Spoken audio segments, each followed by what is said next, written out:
করে একটা কথা না বললে নয়।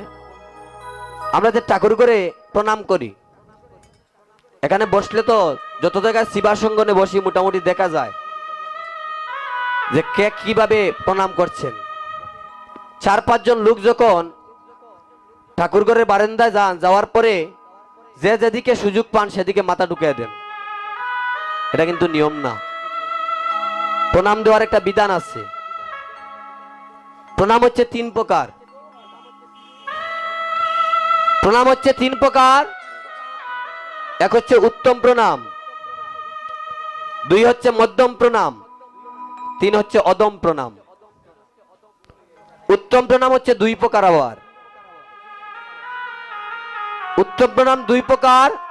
একটা হচ্ছে অষ্টাঙ্গ প্রণাম, বা আমরা যেটাকে বলি দণ্ডবত প্রণাম।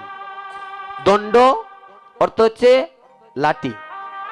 দণ্ডের মতো লাঠির মতো সোজা হয়ে আমরা অষ্ট অঙ্গ ভূমিতে রেখে যে প্রণাম করি সেটা হচ্ছে অষ্টাঙ্গ প্রণাম। উত্তম প্রণামের একটা প্রণাম হচ্ছে অষ্টাঙ্গ প্রণাম, আর আরেকটা হচ্ছে ষষ্ঠাঙ্গ প্রণাম। আমরা যেভাবে সাধারণত যেভাবে দেই সেটা হচ্ছে ষষ্ঠাঙ্গ প্রণাম। আবার অষ্টাঙ্গ প্রণামের নিয়ম আছে। মায়েরা অষ্টাঙ্গ প্রণাম দিতে পারবেন না। মায়েরা অষ্টাঙ্গ প্রণাম দিতে পারবেন না, কারণ মায়ের বক্ষ লাগবে ভূমিতলে, সুতরাং সেটা হচ্ছে অপরাধ। তবে হ্যাঁ, যদি কৃষ্ণ প্রেমে বিভোর হয়ে সে তার মধ্যে না থাকে, তার যদি জ্ঞান শূন্য হয়ে যায়, কৃষ্ণ প্রেমে সে বিভোর হয়ে যায়, তবে ওই মা অষ্টাঙ্গে প্রণাম দিতে পারবে। তবে সে যদি মনে করে যে না, আমি বুঝতে পারছি আমি অষ্টাঙ্গ প্রণাম দিচ্ছি, সেটা অপরাধ হয়ে যাবে। তাই কোনো মা অষ্টাঙ্গ প্রণাম অর্থাৎ লম্বা হয়ে যে প্রণাম করি ওই প্রণাম করতে পারবেন না। উত্তম প্রণাম 2 প্রকার পেলাম আমরা। এবার হচ্ছে মধ্যম প্রণাম। মধ্যম প্রণাম কে করেছিলেন? এইভাবে আমরা যে প্রণাম করি সেটা হচ্ছে মধ্যম প্রণাম। এটা করেছিলেন বুলানাথ। এই প্রণামটা শুধু প্রথম করেছিলেন বুলানাথ, আমরা সেইটা করি। তবে পায়ের মধ্যে, চরণের মধ্যে যদি পাদুকা থাকে, অবশ্যই পাদুকা খুলতে হবে। পাদুকা খুলে তারপরে প্রণাম করবেন। মধ্যম প্রণাম। অধম প্রণাম। অধম অর্থ কি? নিকৃষ্ট। যেমন আমি একজন অধম, আমি একজন নিকৃষ্ট, সেই আমার মতো এই প্রণামটাও। ওই প্রণামটা কিরকম? ঠাকুরঘর ওই জায়গায় রাস্তা দিয়ে যাচ্ছি, কপালে আর বুকে। আবার আরেক পাটি আসইন নাকে আর বুকে, আরেক পাটি আসইন মুখে আর বুকে। আমি ওইটা বুঝতে পারি না যে কপালে আর বুকের মধ্যে কানেকশনটা কি, নাকে আর বুকের মধ্যে কানেকশনটা কি। এটা হচ্ছে অধম প্রণাম। এটা দিলে যা হবে, না দিলেও তা হবে, বরং না দিলে অপরাধ হবে। সুতরাং ওই প্রণামটা করবেন না, এই কানেকশনের প্রণামটা করবেন না, এগুলো বাদ দিতে হবে। কেন জানেন প্রণাম দেই না? এই প্রণামটা কেন দেই? যখন আমাদের সহপাঠী কেউ, পার্শ্ববর্তী ধর্মের সহপাঠী কেউ আমাদের সাথে থাকে, তখন আর হাতটা জোর করবো যে যদি বন্ধুটা দেখে তাহলে তো মান সম্মান ইজ্জত সব শেষ। তাই বন্ধু যদি অন্যদিকে তাকিয়ে থাকে, শেষ। এজন্যই সন্তানকে ছোটবেলা থেকে সুশিক্ষায় শিক্ষিত করতে হবে। ওই একাডেমিক শিক্ষা বাদ দেন, ধর্মীয় শিক্ষায় শিক্ষিত করতে হবে। কালকে আমার ছোট ভাই কি বলছে, ছোট ভাই ওই বোনটাকে নিয়ে চলে গেছেন, কই যেন বোনটাকে নিয়ে চলে গেছেন বাড়িতে। সে যাচ্ছে না, তাকে জোর করে নিয়ে গেছেন। যাওয়ার পরে বলছে, কীর্তনী কি কইছে শুনছো না? কীর্তনী কইছে সন্তানরে ধর্মীয় শিক্ষা শিক্ষিত করতে হইব। অন্য লোকের ধর্মের লোকেরা মসজিদে নিয়ে যায়, চিল্লা চিল্লি করবো, খরক সমস্যা নাই, কিন্তু কীর্তনে নিয়ে যাইতে হইব। তোমরা তাইরে আনছো কিতে লাগিয়া? উঠে কইছেন মাসিয়ে কীর্তনে জানেননি তোর বোন কিলা, তাইরে কিলা সামাল দেওয়া লাগে।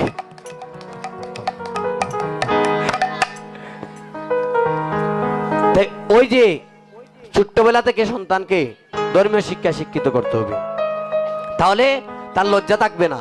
তুলসীর মালা গলায় দেই না, লজ্জা করে। লজ্জা ঘৃণা বই তিন তাকিতে নয়, যার লজ্জা ঘৃণা বই আছে সে কখনো শিবা সঙ্গনে এসে কাঁদতে পারবে না। যার লজ্জা ঘৃণা বই আছে সে শিবা সঙ্গনে আসিয়া কীর্তন পরিবেশন করতে পারবে না। যার লজ্জা ঘৃণা বই আছে সে কখনো আলিঙ্গন করতে পারবে না, চরণদুলি অঙ্গে মাখিতে পারবে না। এই সংকীর্তনের দুলা, এই সংকীর্তনের দুলার অনেক মাহাত্ম্য। এই যে আমরা দুলা মাখি, কেন মাখি, কি হয়? সচিমাতা নিমাইকে বলেছিলেন, বাবা তোমাকে আমি শিবা সঙ্গনে যেতে দিব না। বলছে, মা তুমি কি জানো শিবা সঙ্গনে গেলে কি হয়? মা তুমি কি জানো মা শিবা সঙ্গনে গেলে কি হয়? সচিমাতা বলছিলেন, না বাবা, আমি তোমাকে এত কষ্ট করে সুশিক্ষায় শিক্ষিত করেছি, পণ্ডিত বানিয়েছি, তুমি বলো শিবা সঙ্গনে গেলে কি হয়? মা কেন দিলেন না শিবা সঙ্গনে যেতে? মা বলছেন, বাবা আমি বিশ্বরূপকে হারিয়েছি, বাবা আমি বিশ্বরূপকে হারিয়েছি, তোমার বড় ভাইকে, আমি আর তোমাকে হারাতে চাই না। বলছে, মা জানো মা শিবা সঙ্গনে গেলে কি হয়? মাগো গঙ্গা স্নান করলে যে ফল পাওয়া যায়, মাগো গঙ্গা স্নান করলে যে ফল পাওয়া যায়, শিবা সঙ্গনে গিয়া যদি কোনো ভক্ত আরেক শুদ্ধ ভক্তের বদনে দর্শন করে মা, তবে ওই গঙ্গা স্নানের পূর্ণ ফল হয়ে যায়নি। তাই করে হরিব।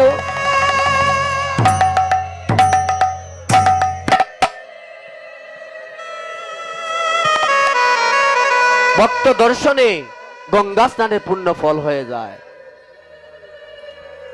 আবার মা বলছিলেন, আচ্ছা নিমাই তুমি যে শিবা সঙ্গনে গিয়ে কাঁদো, নিমাই বলো শিবা সঙ্গনে গিয়ে কাঁদিলে কি হয়? নিমাই বলে, মা গো জানো মা শিবা সঙ্গনে গিয়ে কাঁদিলে কি হয়? এক ভক্ত যখন আরেক ভক্তকে কেঁদে কেঁদে জড়িয়ে ধরে মা, এক পরমের সাথে আরেক পরমের যখন মিলন হয়, ওই পরমে পরমে মিলন হওয়ার ফলে মা তার 100 কোটি তীর্থের ফল হয়ে যায়। মা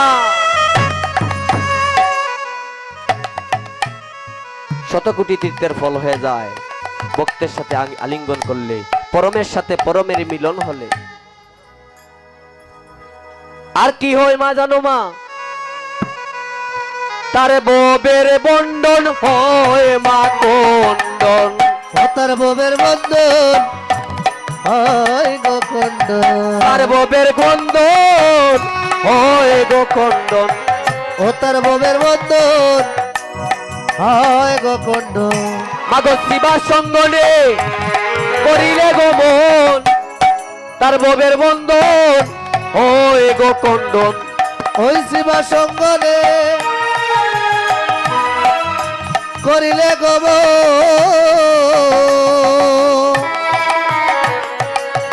ও তার ববের বন্ধন হয় গো কন্দন। বলছে, বাবা তাহলে তুমি বলো শিবা সঙ্গনে গিয়ে দুলায় গোলাগড়ি করলে কি হয়? বলছে, জানো মা, রেণু মণ্ডিত গাত্রস্য দদাম অপি ভবতি জনা দ্বাদশ বর্ষ সহস্রাণী বিষ্ণু লোক মহীয়তে। মাগো যে ভক্ত যতক্ষণা দুলা তার অঙ্গের মধ্যে মাখিবে মা, যে ভক্ত যতক্ষণা দুলা তার অঙ্গে মাখিবে মা, মাগো তত 1000 বছর তার বিষ্ণু লোকে বাস হবে। নিতাই গৌর হরি বল।